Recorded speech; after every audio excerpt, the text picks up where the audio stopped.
G'day legends, I hope you're all fantastic. We've got some more vintage MXR goodness on the bench today. This is an old micro flanger that I'm borrowing from the legendary Burley at Past Effects.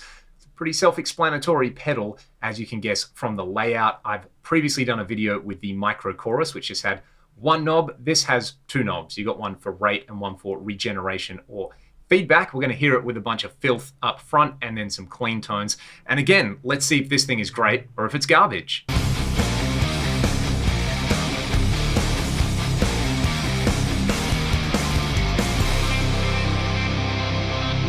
Let's get started with some dirty tones on the PV Wolfgang. The pedal is super straightforward. There's an on and off switch, a rate control, and a regeneration control, which controls the amount of feedback. Let's start off with the rate at around 9 o'clock and the regeneration all the way down. There is no status LED on here, so I'm going to start with it bypassed. You will hear it when it kicks in. Let's go.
like with that you can push the controls all the way up and all the way down, and the sounds are pretty usable and never too extreme. Some people may not like that because sometimes with modulation pedals, you want the option to go absolutely bonkers at the extreme settings. I really like on that guitar with this pedal turning down the volume control, and it just kind of reminds me a little bit of that Van Halen Fair Warning tone where, you know, Eddie was kind of riding the volume control a lot on those old Marshalls. That was my favorite golden era Van Halen tone as well, and you can hear the big box MXR flanger on a bunch of those tones on there. So yeah, that's really, really good. I love that. It even kind of did a little bit of that like Pat Travis snorting whiskey style thing that I love as well. Let's try it with just a very, very clean sound. I'm on the neck and middle position of this Buddy Guy Strat.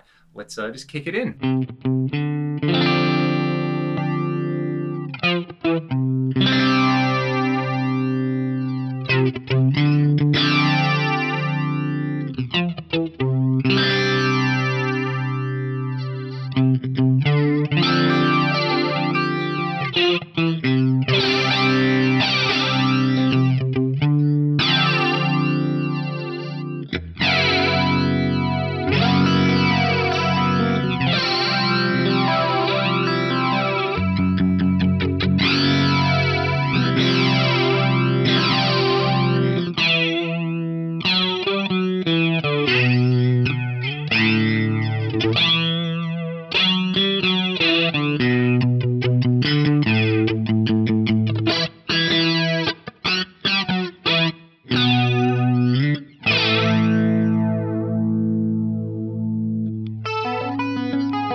Very tasty on the clean sounds as well. For my money though, I think I like it on the kind of crunchy stuff. It sounds great, 2 knobs, and it just kind of works. Like the Phase 90 has 1 knob that just kind of works. This has 2 that let you dial in some really great flanger tones, some kind of pseudo rotary tones on there. You can get it to sound a little bit like a chorus.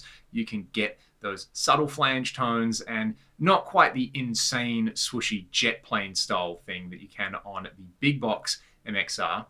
But I think if you just want something small to put on your board, this style of pedal is pretty cool. Having said that, this is a vintage one. I don't really know how the modern ones measure up, but if you want something that size and you don't really care about the name on the badge, Past Effects actually make this the Hot for Flanger, which is a recreation of the old 18 volt kind of vintage MXR flanger in there, and you've got controls on here for manual width. There's this Waldo switch if you want more of the Van Halen thing out of it. There's even a blend control on here, and it's the same size box. So I don't think I'd go and spend the vintage money on something like one of these old micro flanges, which would run up quite a bit these days. There's also the fact that there's no jack on the side. If you want to use a power supply, you have to use a battery with this particular one. It'd probably be a very easy mod, but you know, then you're modding a vintage pedal. I'd probably go for something like this, which I've got a standalone video with, and I love the sound of it. It nails a lot of these sounds, but it also gets you a little bit more of that kind of jet plane style swoosh on there. So I'll put a link to past effects in the video description. Again, thank you to Verly for loaning me not just this pedal, but a bunch of other great vintage pedals that I've checked out on the channel. Check out their stuff. If you like what I'm doing, there are links in the video description to support my channel directly. Hope you all have a great day, and I'll see you next time. Cheers.